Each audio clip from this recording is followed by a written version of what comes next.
I'm gonna let you in on a little secret. Before you even hit the Q button, you've already decided you're going to lose the game. How? Well, you've looked at your tracker. You saw that your teammates aren't doing so well. They probably suck. You've built in a preconceived notion that you're going to be failing in the next game. How do you beat that? In this video, we're going to be deep diving a different perspective shift that's going to help you on your mental game and be able to take you to the next level so that you can rank up and also win the game that you're about to queue into. If you're dealing with anxiety, if you're dealing with blame game, if you're dealing with looking at other people as being the reason why you're not ranking up, this video is for you. We're going to provide you real solutions and get to the bottom of your mental struggles.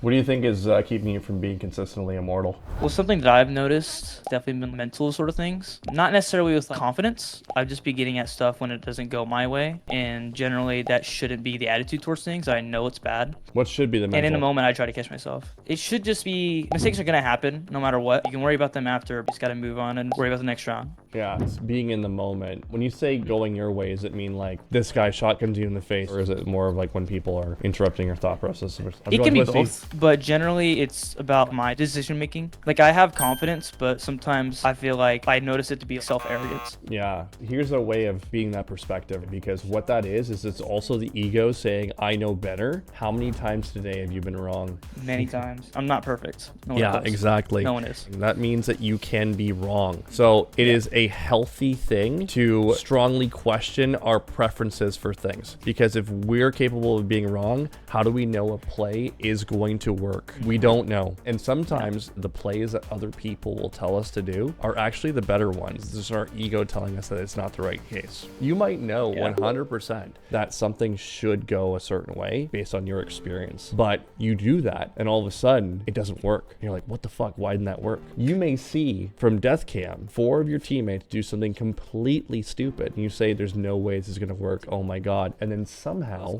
it fucking works.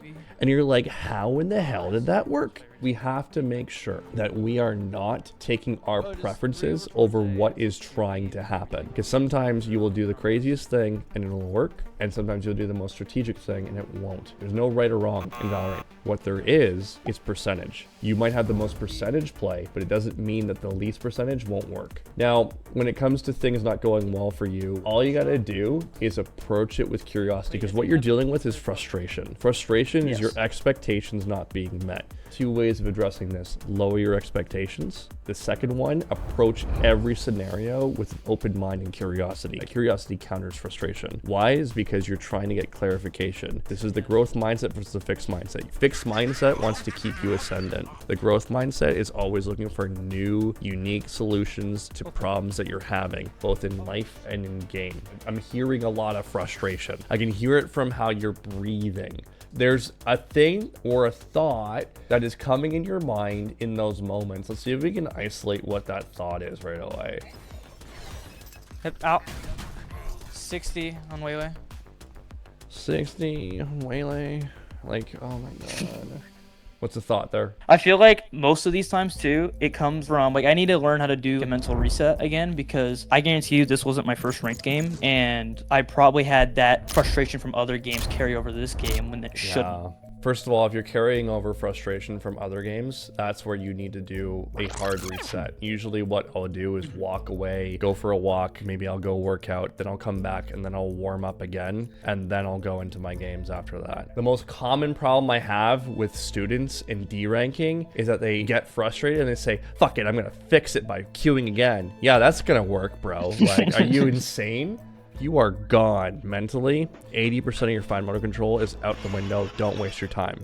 If it's frustration between rounds, usually what we're aiming for is a different system. It's called Houdini. Houdini is your key to break the suffering spell. You should suffer no longer than 60 seconds. Now, when you hit a suffering mindset, You now have to ask yourself 3 questions. What's good about the situation? What did I learn about the situation? And what can I do better? That is constructive. Change the mindset. What's good about it? I got to pick off. Waylay's been called out. That's another good thing. Now I learned how the Waylay wants to play. I'm being constructive with it. Maybe I can pace myself faster to get out of a danger zone so that doesn't happen again. What can I do better? Now I have my strategy. If it is bothering you so much and you outburst, pause and say, I'm going to write this down. Take a pen, take a paper. Round 12. This guy fucked me over. Why? Then you go into the VOD and you're like, that's how I got fucked over. Cool. I learned something new.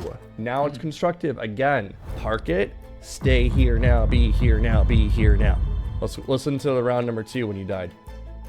Someone's going to be off the target. That sound effect, that's also frustration. At the end of the day, this was an eco round. Now, this is not going to be easy because you've built up an Olympic gold medalist version of your brain right now that is really good at identifying frustration and being upset at things. You have to change your neural pathways through repetitions. If you want to build a muscle in the gym, you lift the weight over and over and over again until you get bigger and stronger. In this situation, your brain has been trained to think negative, negative, negative, negative. Now you're going to be like, okay, what's good about it? What's positive? And you start training your brain to immediately go to the positive right away. And over time, once you do this, it will get to that point where it's like very, very easy for you to just be like, boom, this is my positive thought. Let's move to the next one. Both mid. Oh shit, he already crossed. That one was a better response because that was like, I should have been more aware. That was more constructive. That's the kind of response we want. Oh shit, he did this. And then you did what you needed to do. You called out the location, right? That is what's bad. Again, you know, you went, oh shit, and now you're doubting yourself. Now you're starting to say, like, maybe I'm just not good enough to be able to win this game. You know, there's a drill to be able to work with that as well. It's called lifetime gold medals. It's about looking back at all the challenges that you've overcome and how you found success. And when you look back and reflect on those stories, you look at a 3-0 for them in a ranked game. Well, that's not that big of a challenge to overcome. I can do it. I've done it before. I can do it again. So self-doubt is a very dangerous thing. You don't want that going into your brain as well. Shouldn't have fucking spam there. Yeah, see, again, like, shoulda, coulda, woulda. Just write down the note. It's cool to, like, reflect, but you also want to choose when to reflect. You can't do it in the middle of a game. You can give yourself, like, 1 or 2 pieces of feedback. Next time, I'm just going to tap fire through smoke. Little piece of feedback's okay. But if it's going to wear down your mental and make yourself upset, well, then that's only going to make it worse. They probably chase you down because they know you have an op. They do. I pressed my mouse. I swear to God, I did. This has been an abysmal behalf. I want to mention, like, big picture. It's hard for me to get into days where I play a lot of ranks just because of this. I feel like the expectation makes it more of like a grind in the sense to play and have fun just because of this mental that I have. Every game is an opportunity for growth within you as a player and a person. Why? Because you're putting yourself in an uncomfortable situation. It's not comfortable sometimes to lose. It's also not comfortable sometimes to play ranked. People have anxiety about it all the time because they're worried about things they're going to lose, but they don't think about the things they're going to gain, the lessons that they're going to learn along the way, the people you might end up meeting as well. If you commit to doing something, it ends up having crazy returns. I'll give you an example. There was 2 people early on in my career. These 2 people had anxiety to come in and chat with me. And there was a lot of things that were holding them back. And eventually what they ended up saying is, I don't want to bother him, but I'm going to go in there and just ask him some questions and see. If you ever see me in a voice chat, hop in. I have no problem. I put myself there so I'm accessible to you guys. I'm not scary. I'm just a human being. Come feel free to talk to me at any point in time. But it was those 2 people that ended up getting together at that point in time. They said, you know what? I'm going to take a chance and go see if I can talk to them. And now, because they talked together, they met each other. They both overcame their fear that day and said, you know what? I'm going to go in. I'm going to chat with Worthy. And then they found each other 9 months later. I believe they're married with a kid. And it was them overcoming the anxiety of saying what could happen versus what could be gained from this. You have no idea what you can come out with. the people you're going to end up meeting. You will miss out if you do not take advantage of these opportunities that are presenting in front of you. Top takeaway is just the mental makeup and what that should look like heading in and during the game, like through the rounds. Houdini is like a great protocol to use round by round to make sure that you change every negative thing that may happen and put a positive spin on it. And you're really learning, and it makes it more fun for you to both play and see the visual improvement just by not talking to yourself in a negative tone. And then here's what I'll close up on. If you're not going to be your own cheerleader, why should anyone else be your cheerleader? If you're not going to believe in yourself, why should anyone else believe in yourself? You have to remember who the hell you are at all times and all the things that you've overcome.